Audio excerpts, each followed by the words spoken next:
Memang ada yang aneh ketika kami berdua sudah mulai dekat. Sampai akhirnya ibu jatuh sakit. Nduk Ika, aku pengen weruh kowe nikah karo Imam.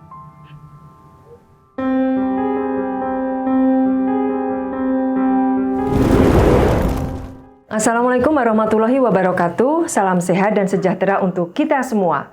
Jumpa lagi dengan saya Retno Sutarto dalam cerita kisah.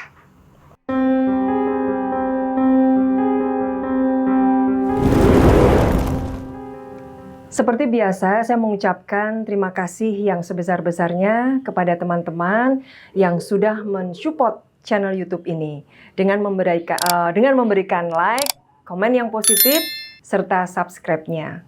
Semoga ini menjadi amal baik kalian, mendapatkan pahala dari Allah, diberikan kemudahan dan kelancaran dalam rizki, serta diberikan kehidupan yang berkah barokah. Amin, amin ya robbal alamin. Teman-teman semua, cerita kisah kali ini merupakan kelanjutan dari cerita kisah sebelumnya, yaitu berjudul Misteri Jodoh bagian kedua. Nah, seperti yang sebelumnya saya sampaikan bahwa saya memulai pacaran dengan Imam ketika memasuki kuliah di semester 3 dengan saya berada di kota Palembang sedangkan Imam di kota Yogyakarta. Jadi kami pacaran jarak jauh. Nah, memang ada yang aneh ketika kami berdua sudah mulai dekat. Karena ada perubahan besar yang terjadi dalam diri Imam. Perubahan itu menyangkut sikap, perilaku, serta pemikiran. Jadi saya lihat Imam itu tidak seperti dulu. Tidak seperti yang saya lihat di Palembang bahwa dia rajin kuliah, kemudian rajin ibadah, serta sebagai mahasiswa berprestasi. Saat ini, saat dia kuliah di Jogja, saya tidak menemui hal-hal baik yang ada dalam diri Imam. Jadi adanya itu cuma males-malesan, dolan ngalor ngidul dengan teman-temannya, dan ya jarang kuliah. Yang penting presensi lalu cabut. Seperti itu. Sempat saya bertanya dalam hati, tetapi saya urungkan untuk bertanya. Karena waktu itu saya pikir bahwa ini adalah lumrah, ya mungkin seperti yang dialami anak-anak muda yang sedang mencari jati dirinya. Perjalanan cinta kami ya sudah berjalan dengan apa adanya, kita jalanin karena memang saya sendiri juga itu merupakan anjuran dari ibu bahwa saya diminta untuk dekat dengan Imam.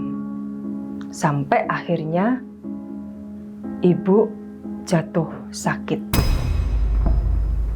Jadi tahun 90 itu ternyata ibu divonis sakit kanker yang ternyata sudah stadium 4. Dan waktu itu sudah menjalani operasi beberapa kali, dan ini operasi yang terakhir kali dokter udah angkat tangan.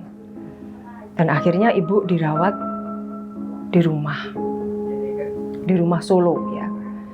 Nah, ketika ibu sudah kritis itu di rumah Solo, saya pulang dari Palembang ke Solo karena memang waktu itu diminta bule, jadi adiknya ibu, untuk anak-anaknya pada ngumpul karena ibu sudah dalam kondisi yang sangat darurat gitu. Dan ketika saya datang, ibu kondisinya sangat lemah, tapi ibu masih bisa berjalan ya, masih bisa berjalan. rambutnya diurai tapi masih pakai pakaian kebaya, masih bisa jalan sedikit demi sedikit dari ruang tamu, kemudian ke kamar atau ke kamar mandi.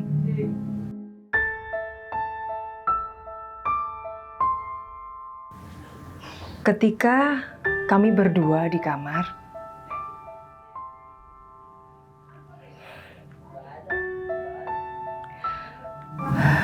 Ibu bilang ke saya, "Nduk Ika, aku pengen weruh kowe nikah karo Imam. Ibu pengen delok kowe, Nduk." Jadi artinya bahwa ibu ingin melihat saya di pelaminan dengan Imam. Karena sebetulnya mungkin ibu sudah merasa bahwa usianya sudah tidak panjang gitu. Lalu saya cuma bisa mengiyakan, "Iya Bu, ibu harus sembuh, ibu harus sehat."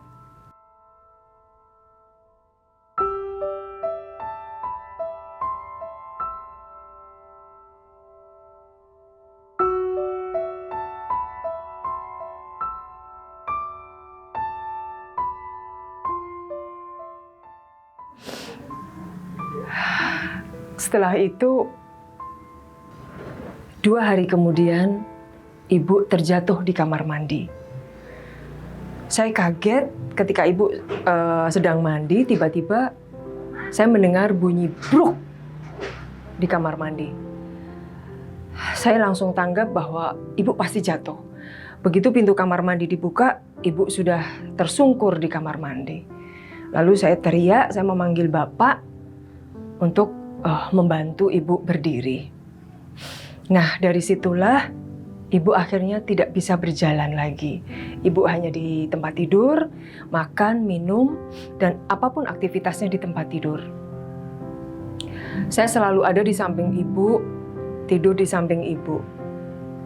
Nah, suatu saat ketika kami sudah berkumpul dengan keluarga, dengan kakak-kakak saya itu tiba-tiba bilang begini ke kakak saya, yang waktu saya masih SD tidurnya selalu sama saya, yang waktu itu ceritanya tentang misteri sosok penjaga tidur. Nah, kakak saya, jadi saya bercerita dengan kakak saya perempuan yang namanya Lili. Saya bilang begini, itu tahun awal 91. "Mbak Lili, perang Teluk itu kapan ya?" "Kenapa sih, It?" gitu. "Enggak, Mbak." Nah, waktu saya bilang seperti itu, saya sudah ngerasa bahwa ibu itu akan meninggal pada hari Rabu tanggal 16 Januari 91. Tapi saya nggak bisa ngomong ke siapapun, saya hanya diam. Terus Mbak Lili itu heran, "Kenapa, It?" gitu. Enggak apa-apa Mbak, saya gitu. Ya sudah, akhirnya setelah itu 5 hari sebelum ibu meninggal, itu pada saat saya ke kamar hanya berdua dengan ibu itu sudah hanya bisa memandang saya, terus tangannya itu gini, kayak memberi isyarat kepada saya bahwa aku kurang 5 dino, Nduk. Saya hanya, ya Allah, gitu. Saya terus berdoa kepada Allah untuk mengampuni ibu, memberi kemudahan bagi ibu dalam sakaratul mautnya. Dan pokoknya saya berdoa yang baik-baik. Besoknya ibu gini tangannya. Jadi beliaunya itu begini, itu sorot matanya itu tajam gitu loh ke saya, terus dia gini. Set. Kurang 3 hari gini terus. Sampai akhirnya kurang 1 hari. Saya udah besok Rabu, hari ini malam Rabu, saya harus menungguin ibu di kamar. Akhirnya saya menjaga ibu malam itu di kamar sampai jam 3 pagi. Pada saat itu, ketika saya mengambil minum untuk saya berikan kepada ibu, tiba-tiba saya kayak melihat bayangan putih. Set! Astagfirullahaladzim. Saya udah langsung kayak sepertinya ibu udah dekat.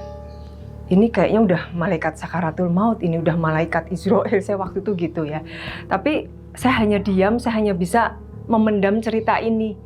Bahkan ini saya baru cerita. Gitu. Nah setelah itu,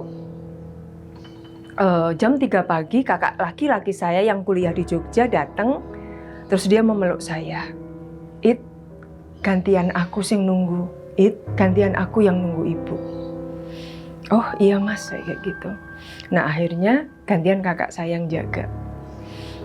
Nah kakak saya tidak lama menjaga, terus mulai dari menjelang subuh itu digantikan oleh kakak perempuan saya yang ada di Palembang waktu itu sudah datang ke Solo. Namanya Mbak Ulan. Nah akhirnya Mbak Ulan lah yang menungguin ibu dari jelang subuh sampai akhirnya ibu meninggal. Nah, ketika habis sholat subuh, saya itu masih sempat menengok ibu dalam hati gini, ibu, oh masih bernafas. Saya waktu itu masih bergumam seperti itu. Jadi ketika ibu sakit, itu kan untuk menghilangkan rasa sakit itu sudah disuntik morfin beberapa kali. Jadi untuk biar nggak kesakitan gitu. Nah pada saat disuntik morfin itu memang nafasnya ibu itu tersengal-sengal, kayak ada yang bunyi grog-grog gitu ya, karena kanker itu ternyata sudah sampai ke paru-paru gitu. Jadi ibu tuh mengidap kanker usus waktu itu, udah operasi berkali-kali. Nah pada saat jam 8:30 pagi, akhirnya ibu dipanggil oleh Allah. Karena nafasnya ibu sudah tidak bunyi lagi, sudah halus. Kakak saya yang jaga langsung teriak, ibu sudah nggak ada. Nah akhirnya kami ngumpul di kamar. Saya tidak menangis. Saya waktu itu hanya berdoa, ya Allah berikanlah yang terbaik untuk ibu. Karena saya nggak tega ketika melihat ibu mengerang-ngerang kesakitan. Jadi doa saya hanya memohon yang terbaik kepada Allah. Akhirnya Allah lebih sayang sama ibu. Allah dipanggil. Maaf, ibu dipanggil oleh Allah Subhanahu wa Ta'ala. Nah, akhirnya tanggal 16 Januari 1991 ibu meninggal dunia.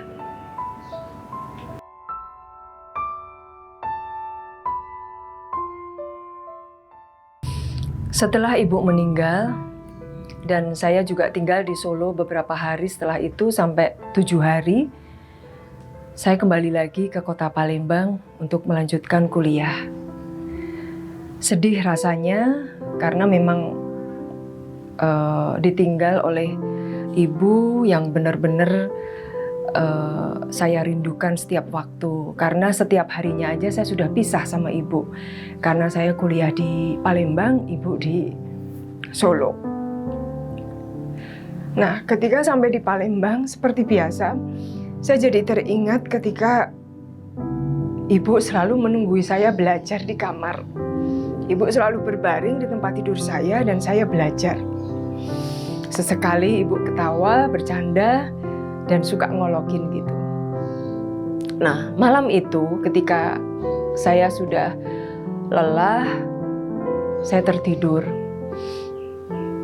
Ketika saya memiringkan badan, jadi saya tuh mengalami kayak apa ya, kayak antara sadar dan enggak gitu. Tiba-tiba kok di belakang saya itu kayak ada yang anget-anget gitu ya, kayak ada yang sesuatu gitu. Kemudian saya menoleh gitu, berbalik ke belakang. Saya melihat ibu. Ibu tidak berkata sepatah kata pun, tetapi dia menatap saya dengan senyum, dengan rambut yang terurai dan pakai pakaian kebaya, seperti yang saya lihat waktu ibu sebelum meninggal. Saya hanya bilang, loh, ibu? Nah, dalam hati itu saya nyadar kalau ibu itu sudah nggak ada. Ibu hanya senyum. Nah, setelah kejadian itu, saya sedikit teringat akan pesan ibu bahwa waktu itu ibu masih ingin melihat saya di pelaminan dengan imam. Tetapi ternyata Allah berkehendak lain. Akhirnya pada Januari tahun 1993, saya menikah dengan imam tanpa kehadiran ibu karena ibu sudah meninggal. Ketika saya menikah dengan imam, imam belum lulus. Jadi saya lulus duluan. Tapi waktu itu bapak memaksa saya untuk segera menikah dengan imam. Walaupun imam belum selesai kuliahnya. Perkawinan kami cukup sederhana dan penuh keharuan.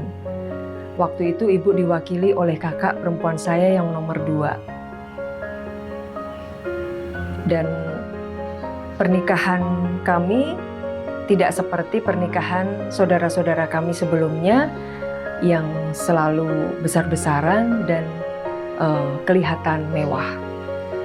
Kami sangat sederhana, hanya dihadiri oleh saudara-saudara, tetangga-tetangga, serta kerabat-kerabat dekat saja. Setelah kami menikah, saya bekerja di Jakarta karena waktu itu saya dapat panggilan untuk tes di salah satu bank swasta di Jakarta. Kemudian saya berangkat ke Jakarta, saya mengikuti tes, akhirnya saya lolos dan saya bekerja di Jakarta. Akhirnya saya pisah lagi. Kehidupan rumah tangga tahun-tahun pertama, kedua, ketiga saya lalui dengan jarak jauh.